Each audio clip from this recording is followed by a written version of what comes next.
My family literally crossed my name out of the anniversary slideshow, so I walked away, opened Grandpa's file, and one signature made them cry at 2 a.m. Hi, my name's Tamsin. I showed up to my parents' 40th anniversary, and they sat me outside in the rain. No chair at their table, no photo in their slideshow, not even my name on the program. But here's the thing, this wasn't the first time they left me out. Just the first time I noticed they wanted it that way. And when I finally walked away, calm, silent, soaked, they called me hours later crying. But were they crying because I left, or because they realized I wasn't coming back? I arrived early, not out of enthusiasm, but habit. I've always been the one who shows up on time, dressed right, saying the right things. That day was no different. Navy blue dress, minimal jewelry, clean makeup. It was my parents' 40th anniversary, and I'd convinced myself I should be there. Be present. Be visible. The venue was beautiful in a rehearsed, magazine spread kind of way. Ornate garden lighting, polished wood accents, white linen tables already kissed with rain. A light drizzle was coming down when I pulled into the lot, and I remember thinking, of course it's raining. The kind of mist that doesn't pour, but sticks to your skin like disappointment. I walked up to the check-in table where a young woman with a name tag smiled too wide. Hi there. Name? Tamsin Hathaway, I said, voice clear, confident. I didn't flinch. She paused, scanned the chart in front of her, and I saw the flicker, that slight pause, the tilt of her head. Then came the smile again, stretched tighter. Oh, here you are. Table 8 out on the terrace. I blinked. The terrace? Yes, just out that door and around. Covered seating. Covered like a tarp is cover. Like a consolation prize is still a win. Inside the main room, I could already see Vera's table. Our family seated right in the center. Vera with her white teeth and curated laugh, holding court like she always did. My parents, Norman and Clarice, at her side. The image was sharp, shiny, and whole. And just like that, I wasn't part of it. I made my way to the terrace, a square space of wet pavers and sagging white fabric overhead. My name card was stuck to the plastic table with condensation, the ink slightly blurred at the edges. My seat was right next to a potted tree. It dropped water on my shoulder twice before I realized it wasn't the rain. It was the venue crying for me. No one else was out there, not even a server. I sat. I told myself I was being mature, that making a scene was beneath me. I watched as guests filed inside, coats off, glasses full. Laughter traveled through the windows and rolled across the lawn like smoke. I adjusted the hem of my dress, smoothed my napkin, waited for someone, anyone, to notice. And then I saw her. Clarice, exiting the main room, likely on her way to the restroom. She caught sight of me, paused only half a second, then walked over with that familiar smile that never reached her eyes. Tamsin, she said, voice feather light. You're here. I thought you weren't coming. I RSVP'd, I replied. Her eyebrows arched just slightly. You should have told us. We didn't know where to put you. I nodded slowly. I wanted to say, but you knew where to put Vera's new in-laws and that guy who coached Dominic in soccer 20 years ago. You knew where to put everyone but me. But I didn't say any of that. I just nodded again. Clarice adjusted her shawl. Well, enjoy. The terrace is lovely this time of year. Then she was gone. I stared after her, the air around me growing heavier with each minute. The drizzle had turned steady now, a low, consistent pattern on the canopy. I pulled my chair slightly to the left to avoid the worst of the dripping, but the damage was already done. My hem was damp, my hands cold. Inside, flashes popped from cameras. People leaned in for pictures, shared bites of cake. Vera laughed, loud, bright, perfect. My father raised a glass in a toast I couldn't hear. No one noticed I wasn't there. You know how people say, at least they tried? There's no at least here. They didn't forget. They just didn't bother. I stared at my name card. The calligraphy had started to bleed, black lines curling into each other like ink drowning in itself. The corner curled up from the moisture, shivering against the plastic surface. I pressed it down and I sat.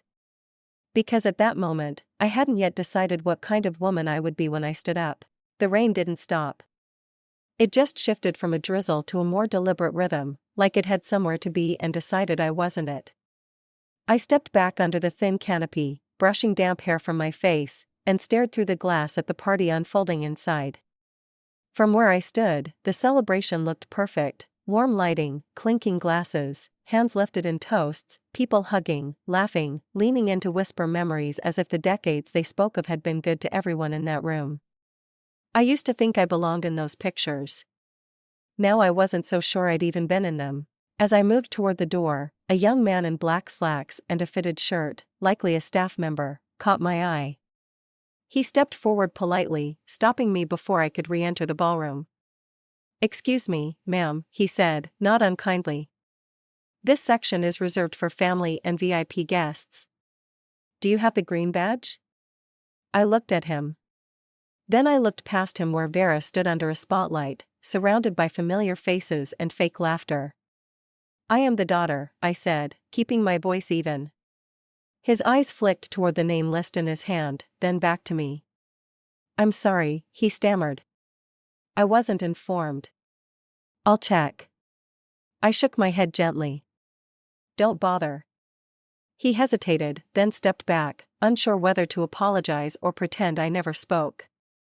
He chose silence, the most common language spoken around me tonight. I stood by the wall, a little ways from the doors, watching through the glass like a guest at a museum exhibit titled, "This is what family looks like." I'd seen enough staged perfection to know when something had been rehearsed. That's when the slideshow began. A giant screen descended at the front of the ballroom and a soft instrumental soundtrack played, sentimental piano, the kind that always feels like it's leading to a tearful hug. The title screen read, 40 years, 40 blessings. And then the photos began: Vera's graduation, Norman holding up a trophy at a charity golf event, Clarice standing beside her PTA friends, the grandkids blowing out candles, the family dog in a sweater, family picnics, Christmas mornings, summer lake trips. Faces I recognized. Moments I remembered because I was there. Except I wasn't. Slide after slide went by and I was nowhere. Not a glimpse, not a smile, not even the back of my head in a crowd shot. I scanned the screen with my eyes, almost laughing at the absurdity of it. It wasn't just omission. It was intentional. Finally, toward the end, a name flashed, and of course, Tamsin, spelled wrong. One image, a blurry snapshot from a birthday in the 90s where I was barely visible behind Vera and a cake shaped like a castle. A former neighbor standing nearby wiped her eyes and said, "They really included everything, didn't they?" I smiled politely and said nothing. Inside, the applause started. Someone raised a glass. Vera beamed as if she'd earned this entire legacy by posing well enough. I pressed my hands against the cold glass. I wasn't angry. Not exactly. Anger needs energy. This was more like clarity, like stepping into the light after realizing you've been sitting in a shadow you didn't know was there. I thought of last Christmas. How I sent a card, a small gift, a polite text. No one responded. Not out of malice, but out of habit. I had become forgettable. And maybe that's what stung most. Not being hated, just not factored in. Like I'd slipped through the cracks of their perfect narrative. My breath fogged the glass and I wiped it away. One mistake is forgettable, I whispered to myself. Two is forgivable, but three, that's design. Camera flashes burst again as someone toasted Vera, her name echoing through the hall. I stepped back, letting the wind hit my back instead of my face. The air was colder now, not just because of the weather. It felt colder because I understood something I hadn't let myself admit before. This wasn't about being forgotten. It was about being removed. They built a version of family that didn't include me. And worse, they celebrated it.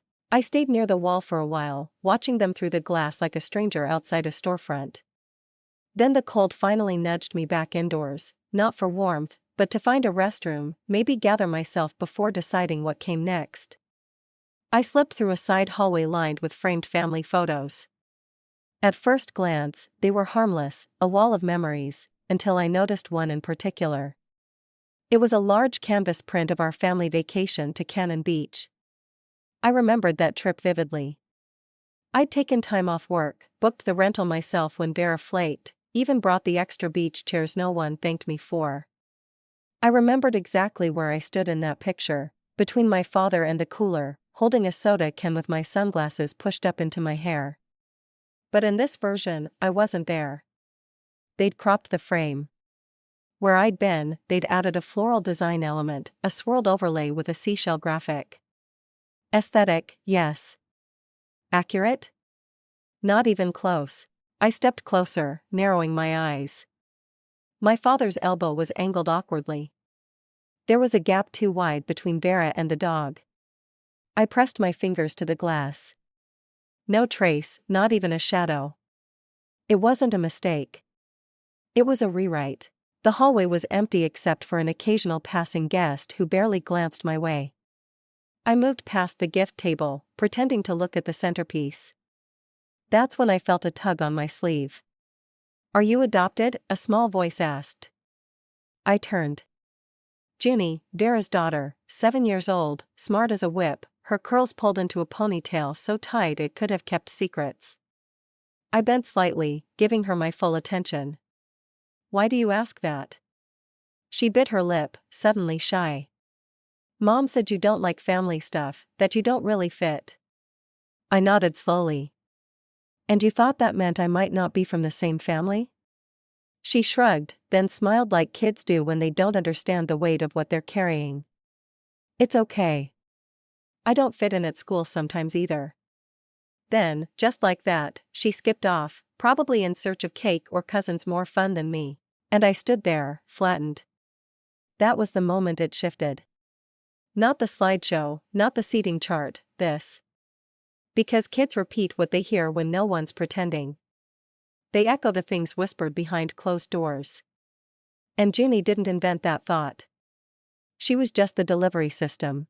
I backed away from the table, wandered down a corridor past the coat room. I needed space, air, something that wasn't curated or soaked in selective memory. That's when I saw the banner, a printed welcome sign near the entrance, strung with fairy lights, celebrating 40 years of love, laughter, and legacy with the Hathaway family. Below it, a list of featured memories, quotes from each family member, handwritten in different fonts.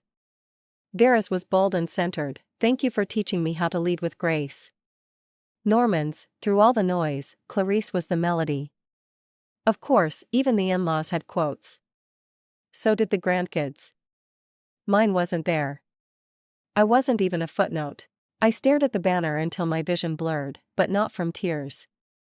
It was that dizzying kind of rage that tightens your throat and makes your limbs feel too hot for your skin. And yet, I didn't rip it down. Didn't scream. Didn't storm into the ballroom with accusations. I simply turned back down the hall, walked past the cropped photo again, and whispered to no one, "There's a difference between being overlooked and being erased." That hallway wasn't empty. Not anymore. It was a museum of revision, and I was the missing exhibit. The corridor fed back into the main hallway where staff members moved quietly with trays and empty glasses. I walked past them, unsure what I was even looking for anymore. Answers, a moment alone, something to anchor myself to before I unraveled completely. Near the audiovisual booth, just past the staff staging area, I paused, not out of purpose, but instinct. That's when I heard her. Vera's voice carried clearly, practiced, and confident, though she wasn't speaking to me. "Just skip her part," she told the MC, "trust me, no one will notice." It wasn't whispered. It wasn't hidden. She didn't bother with discretion because she didn't think I was there, or worse, didn't care if I heard. My name, my contribution, my presence reduced to an optional detail in an evening where everything had been meticulously curated except me. I didn't say a word, didn't confront. Not yet. I memorized the line, filed it beside the cropped photos and missing name cards. I was building a case, one subtle betrayal at a time. Back in the main reception area, Clarice stood beside a family friend near the dessert table. She was laughing, her hand resting lightly on a flute of champagne. I approached, not with confrontation, but with curiosity. I wanted to see how she'd handle me with an audience. The woman she spoke to turned to me with a polite smile. Clarice followed her gaze and hesitated just for a second. "Oh," she said, her voice overly bright. "This is Tamsin. She doesn't really come around much anymore." It was said with a shrug, like I was an old friend who drifted, or a neighbor who no longer watered their lawn regularly. Not a daughter, not someone who had once made soup when she had the flu or helped pick out the curtains in the family room. I offered a weak smile. "Nice to meet you," I said to the friend. Then I turned to Clarice, still calm. "I RSVP'd 2 weeks ago." Clarice blinked. "Well, yes, but it's been so long." "You've been busy." "Busy?" The word was a catch-all. It let them off the hook while implying I'd chosen absence. But I hadn't missed holidays. I hadn't skipped birthdays. I had shown up again and again, only to be gently pushed aside each time until I stopped reaching for the doorbell. Before she could pivot the conversation, I leaned in close enough that only she could hear me. "Don't pretend this is accidental anymore. You made choices." Her face didn't change. She took a sip of her drink, eyes steady. "You're reading too much into things. Just enjoy the night." Then came the real dagger. Vera appearing like clockwork, looping an arm through Clarice's as if to reinforce her claim. She looked me over, lips curled just enough. "Always making drama," she said, tilting her head. "Even in heels." I exhaled through my nose. Steady, measured. "You don't get to shrink me," I said, keeping my voice low but firm. "Then call me sensitive when I push back." Vera raised an eyebrow, amused. "Oh, come on. No one's shrinking you. You just always make everything about you." "I make it about truth," I replied. "You just don't like how that looks under good lighting." Clarice shifted slightly, clearly ready to de-escalate. But I didn't need to escalate anything. I just needed to say it out loud to make them hear what they'd taught me to swallow for years. "I'm not here to ruin anything," I added, glancing at the crowd of oblivious guests. "But don't expect me to keep pretending I'm fine being invisible." Neither of them responded. Not right away. Clarice looked back toward the room, her smile already returning for someone else. Vera tapped the glass in her hand like she had better things to toast. And maybe she did. I turned away, not defeated, not ashamed. I'd said what needed to be said. If they chose to ignore it, that wasn't my burden anymore. They could call it drama. I called it drawing a line. After I stepped away from Vera and Clarice, I wandered the edge of the reception, searching for distance without drawing attention. The music had shifted to a slower tempo, some piano-driven ballad that tried to convince the room we were all basking in some golden-hued legacy. I wasn't basking. I was observing like a guest at my own funeral who just realized she wasn't in the slideshow. I found a quiet stretch near the restrooms and catering hallway where staff darted in and out with trays, unnoticed by the guests but carrying the weight of the night. I leaned against the wall, breathing slowly, calculating what came next. I didn't want to leave. Not yet. There was still something they hadn't taken from me. That's when the video started. The lights dimmed and a hush fell over the room like someone had drawn a curtain. A projector screen lowered and the opening slide read, "To 40 Years of Love, a tribute to Clarice and Norman." My chest tightened. I had spent hours compiling clips, scanning old photos, syncing everything to a song I knew my father loved. I'd sent it to the coordinator last week. As the images played, I saw my work, every transition, every carefully timed fade. My fingers had arranged those moments, but my name wasn't mentioned. Instead, the MC stepped forward when the video ended and announced cheerfully, "A big thank you to Vera for putting together that beautiful tribute. What a gift to the family." My breath caught. Around me, people clapped. Some dabbed their eyes. A distant cousin leaned toward me and whispered, "Vera's always been so thoughtful, hasn't she?" I nodded slowly. "Yeah, she sure knows how to make things hers." She didn't catch it. Of course, she didn't. I didn't cry. I didn't leave. I smiled just enough to keep the heat in. And I walked toward the back of the room, far from the center of applause. I needed distraction, so I pulled out my phone.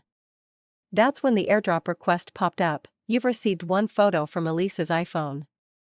I accepted it. The picture was nothing remarkable, just a group shot taken earlier. But what caught my eye wasn't the photo. It was the name of the group chat it came from, Hathaway Core. Curious, I tapped on the link embedded beneath. It took me to a messaging thread, 53 messages, all from the last week: planning details, cake tasting, seating strategy, playlist options, timeline spreadsheets. No mention of me, not once. Then I saw it, Vera in one of the earlier messages: let's keep this one clean. Don't loop in Tamsin. She always makes it weird. I stared at that sentence for a full minute like it was written in fire. That wasn't accidental. That was doctrine, a rule they'd all agreed on. I locked my phone and stood still for a beat. Then I moved. Vera was standing near the bar, glass of champagne in one hand, eyes scanning the room like she owned it. I approached her slowly, not to make a scene, but to ensure she'd hear every word. Vera, I said, interrupting mid-toast. She turned, surprised, but not startled. Hey, she said, smile still plastered on. Everything okay? You forgot I'm your sister, I said quietly. Worse, you forgot I'm still here. Her smile twitched. You've been gone a long time, Tamsin. And yet somehow, I said, leaning just slightly closer, you keep stealing what I create. Her eyes flickered like she was deciding whether to laugh or lash out. I didn't steal anything, she said finally. People just assume.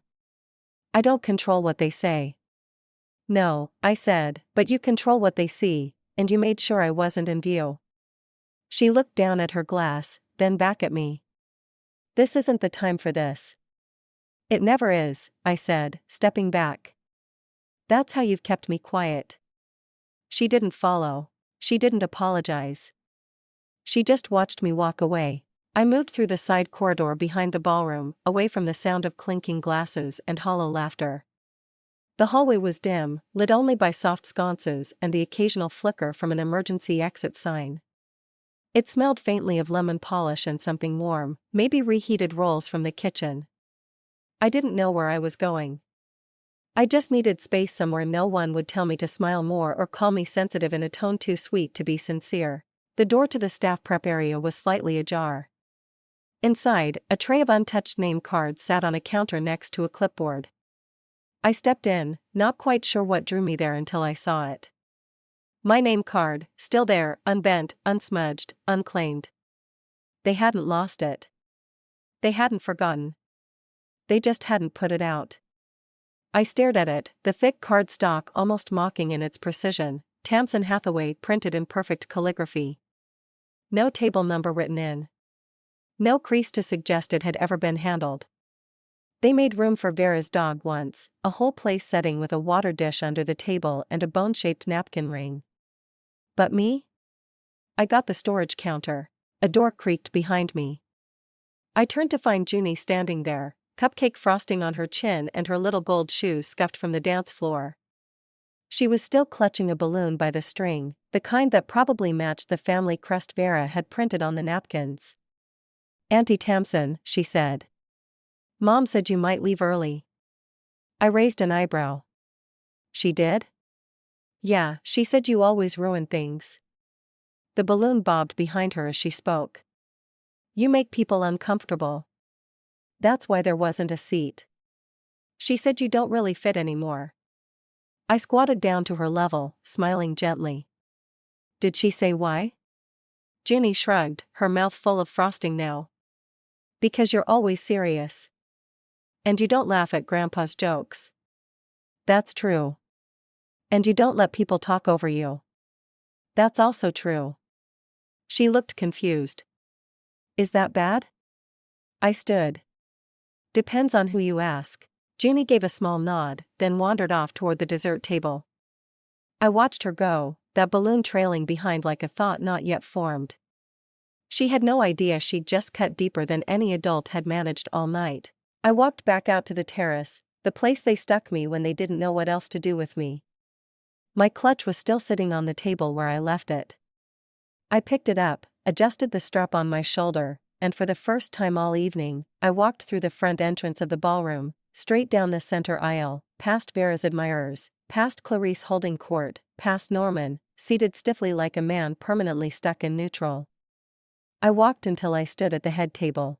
Vera turned mid-sentence, glass in hand. Her smile faltered when she saw me. I didn't say a word.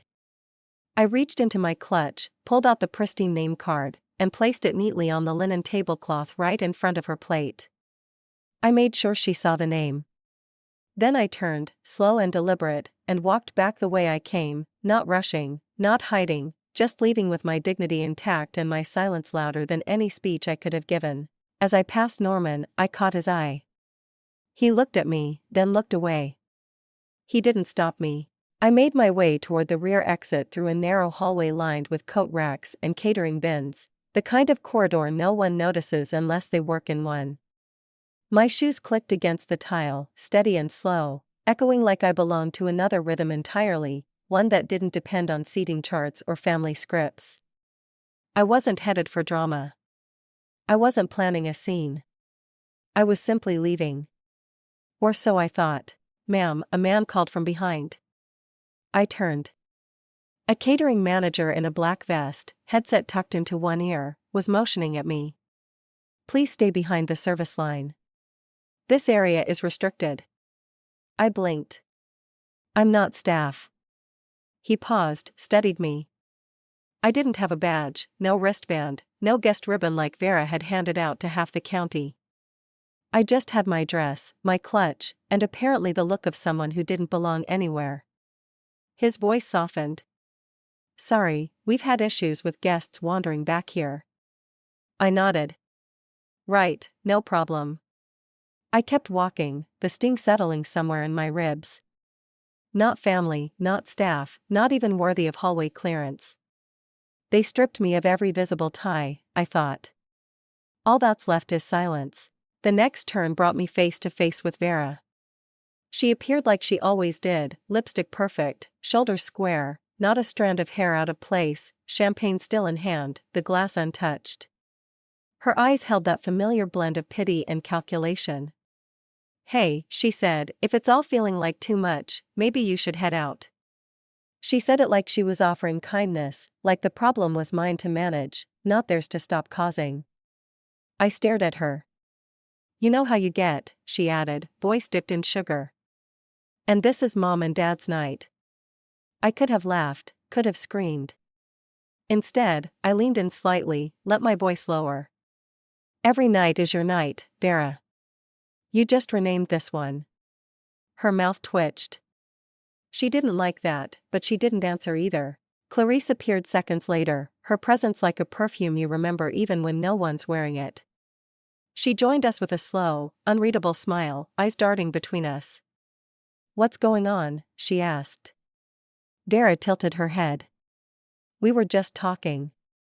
Clarice's tone didn't change, but her shoulders did, settling into that familiar defensive posture. "Let's not turn this into something it's not." My reply came easy. "Too easy." "It already is," I said. "You just don't want to look at it." She blinked, caught off guard, and for once didn't have a counter. Not one of her usual lines. Not even a "let's talk later." I turned toward the side door, the one used by vendors and staff, not guests, not family. It didn't matter. That was the door I'd earned. As I reached for the handle, I looked back once. Vera and Clarice were still standing there, one holding a glass she didn't drink, the other holding a truth she didn't want. Neither of them followed. I stepped outside into the night air, cool, sharp, free. They thought I walked out to avoid drama. They never imagined I walked out to deliver it. The rain was coming down harder now, drumming steadily against the roof of my car.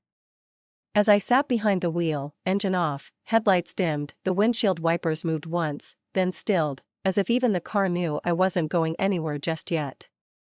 I watched the venue from a distance. From here, the party looked like a fairy tale, soft lights glowing through fogged windows, silhouettes laughing and dancing like nothing had happened, like I'd never existed at all. But they knew. They would know soon enough. I reached over to the passenger seat and picked up a damp envelope.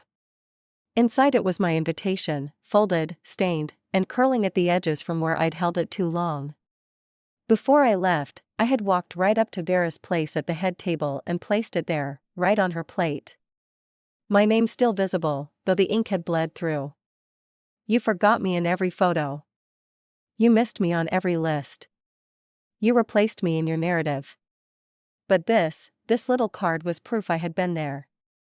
A quiet announcement, I saw everything. And I remember. The phone buzzed once. Maeve. I answered on the first ring. They've been served, she said, voice clean and clinical. Clarice, Vera, Norman, full email trail. They'll have it in their inboxes within the hour. I let the silence stretch between us. The only sound, the hum of the rain. You okay? She asked. I closed my eyes. Yes, just needed it to be real. It is. I nodded to no one. Thanks, Maeve, for doing it clean. That's what you pay me for, she said. Then after a pause, and also because I like you. I smiled. A real one this time, not for show. When the call ended, I set the phone back down and opened my laptop. I didn't check social media. I didn't open email. I pulled up the old PDF my grandfather left, his final amendment to the trust. I scrolled to the signature page and stared at his name, Edgar Hathaway, sharp, slanted, unshakable. He'd given me power. Not because I'd asked for it, but because I hadn't asked for anything else. Maeve's voice echoed in my mind, your grandfather didn't trust anyone else. You're the only one he left authority to. And now they'd feel it. Not a threat, not revenge, just truth, finally with teeth. The family group chat began to light up on my phone. Missed calls, question marks, messages from numbers I hadn't saved in years. Tam, what's going on? Is this real? You're listed as the sole trustee. Why would Edgar do that? Why didn't anyone tell me? Call me. I didn't respond. Not yet.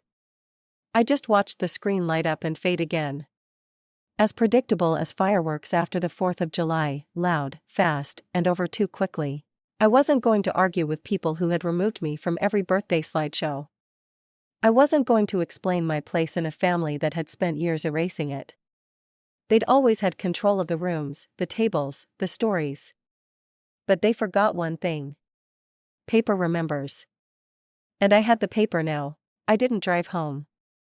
Instead, I pulled out of the lot, windshield clearing with each swipe, and headed downtown toward Maeve's office. She was still working late, and we had details to finalize. This wasn't about getting even. This was about getting free. By the time I got home, the rain had soaked through every layer I had. My coat hung limp on the back of the door, puddling at the hem. I didn't turn on the lights. I just walked into the kitchen, opened the fridge, and stood there with the door wide open, letting the chill settle me. My phone buzzed once, then again. I knew who it would be before I even looked. Clarice, voicemail. I let it roll into transcription before I pressed play. Her voice crackled through the speaker, soft and shaky. Tamsin, please. This is getting out of hand. We didn't know. We never meant for any of this. I don't understand why you do something like this. Can we please just talk? Her breath caught. There it was, that little hitch in her voice, almost like guilt, but not quite. No apology, no ownership, just desperation that something was out of her control for once. I watched the screen go dark in my hand and set the phone down on the counter. The weight of her message didn't land where she thought it would.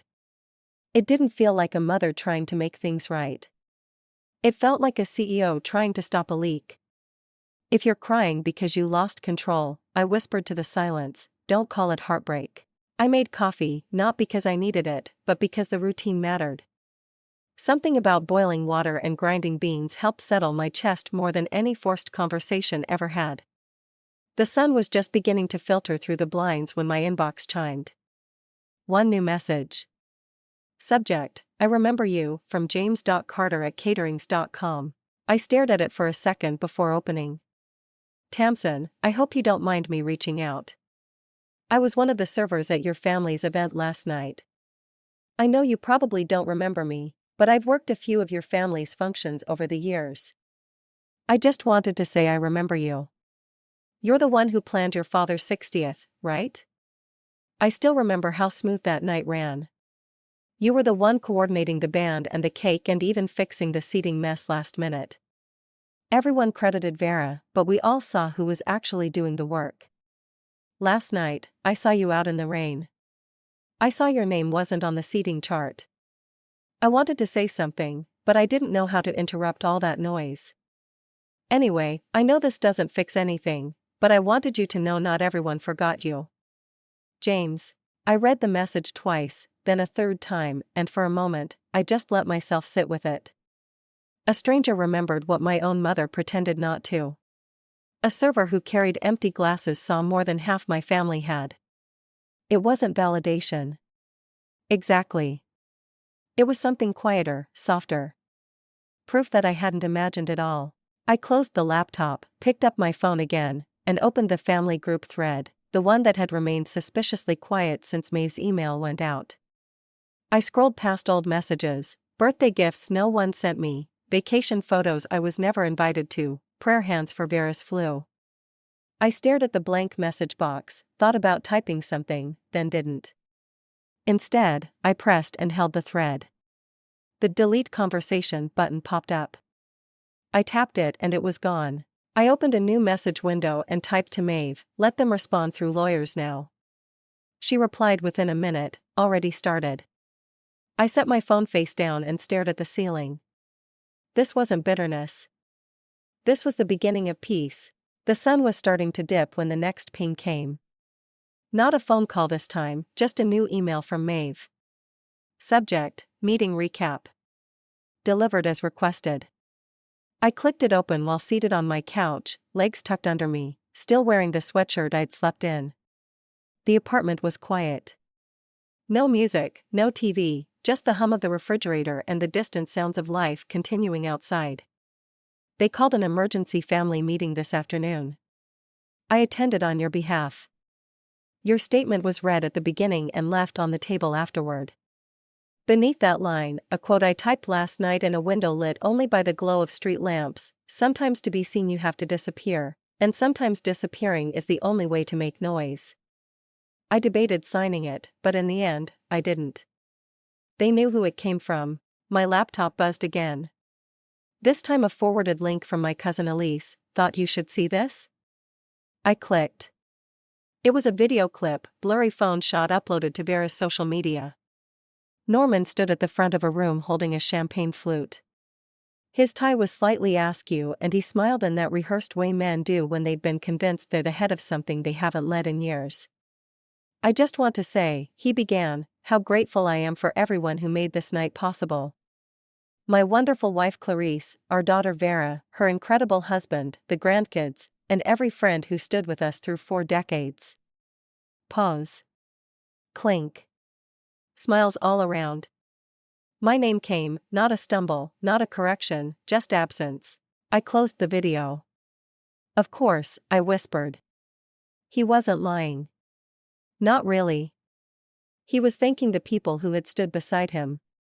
I'd spent most of my life standing behind him. I picked up my phone, scrolled to Vera's post, and wasn't surprised to see it already gathering comments. Where's Tamsin? Thought she was family, too. Why is she not tagged in any pics? Didn't she plan their 60th anniversary party a few years ago?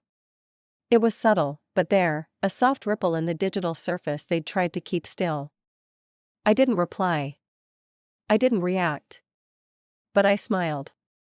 Not because I felt vindicated, because for the first time, the silence was loud enough for others to hear. It wasn't my voice they noticed. It was my absence. I glanced again at the email from Maeve, rereading the line about the statement being left on the table. I could picture it now, white paper, black ink, sitting quietly as they fumbled to reclaim control of a narrative they thought they owned. They'd built this family like a press release, tight, glossy, surface deep, but cracks had formed, and I hadn't screamed to create them. I just stepped out of the frame. Let the silence do the rest. The morning light crept in through the edges of the blinds, casting long strips across the floor like a quiet apology for everything the night didn't fix. I stayed in bed longer than usual, not from sadness, but from stillness, the kind that comes after a decision has already done its damage and left no room for second guessing. I rose eventually, and moved through the apartment without turning on the news or checking the weather. I didn't need to know the temperature to understand the shift had already happened. At the bottom of a drawer I rarely opened sat a cedarwood box, smooth edges, slightly faded finish. It smelled like the last hug I remembered from my grandfather. I hadn't touched it since the day we buried him. Inside was the envelope, handwritten, slanted in the way his hands always shook toward the end. Tamsin, if you're reading this, then you already know they'll come for what they believe is owed to them. Let them. What's yours? They've never been able to recognize anyway. You were always the quiet one. That's why I trusted you to hold the truth. The ones who make the least noise usually know the most about structure. And you're structure, girl, you're the reason the walls haven't caved in yet. I didn't give you this responsibility to punish you. I gave it to you because you wouldn't use it as a sword, but as a door. I sat on the edge of the bed for a long time, reading that letter again and again. Not for clarity, he had always been clear, but because it felt like the first time in years someone saw me without squinting. My phone buzzed against the nightstand. A message. Vera, you got what you wanted? Happy? I didn't open the thread. I didn't respond. I pressed and held, deleted. Not in anger, not even in finality, just in release. The name didn't carry weight anymore, and her words couldn't follow me where I was going. I turned on the kettle, poured myself tea, and opened my email. Among the usual newsletters and noise was a subject line that made me pause: invitation to join our board, Seattle Family Resource Collaborative. I clicked. It was from an organization I'd volunteered with anonymously 2 years ago, back when I still thought giving meant being accepted. The email was simple, direct. Tamsin, your contributions didn't go unnoticed. Your quiet leadership inspired our team, and we'd be honored to have you join our board as we expand our work across the state. I leaned back in my chair, steam from the tea curling up beside me. It wasn't a spotlight. It wasn't a stage, but it was mine. I hit reply, thank you. I'd be honored. Then I closed the laptop and stared out the window where the sky was already changing color, more slate than silver, but still soft. I hadn't left my family. I'd arrived somewhere else. The community center buzzed with the kind of energy that doesn't need to be loud to feel alive. Laughter echoed off the high ceilings. Hands clasped in warm greetings. Casseroles passed from one table to another like offerings in a shared ritual. These weren't the kind of people who posed for photo ops or needed name cards. They just showed up and stayed. I stood near the entrance greeting guests as they arrived. Some I knew from volunteering shifts, others from neighborhood events or late-night emergency calls when the shelter needed extra hands.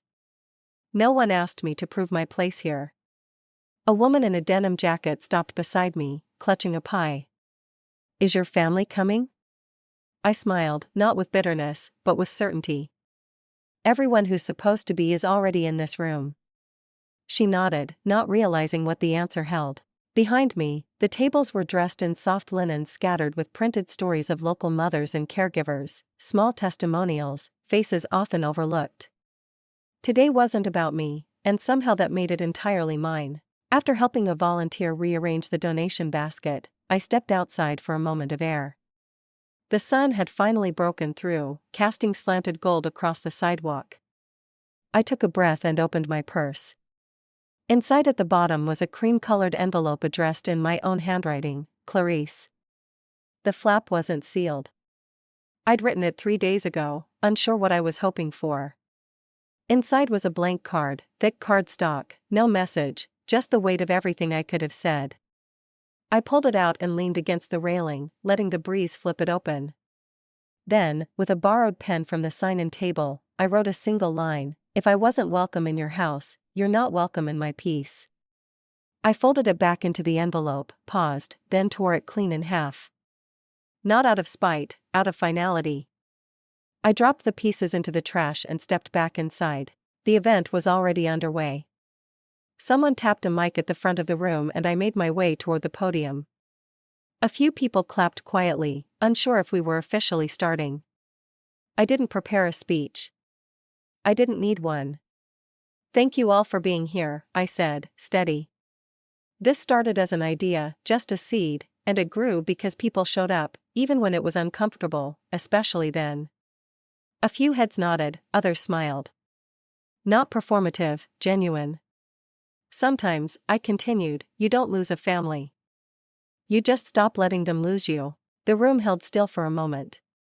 Then came the applause, not thunderous, but rooted. Afterward, I walked among the tables, pouring coffee, asking about grandkids, listening to worries that had nothing to do with inheritance or appearances. It was messy and real and perfect. That night, when I got home, I poured a glass of wine and stood by the window. No calls came, no messages followed, and that was the point. You don't have to be welcomed back where you were never wanted.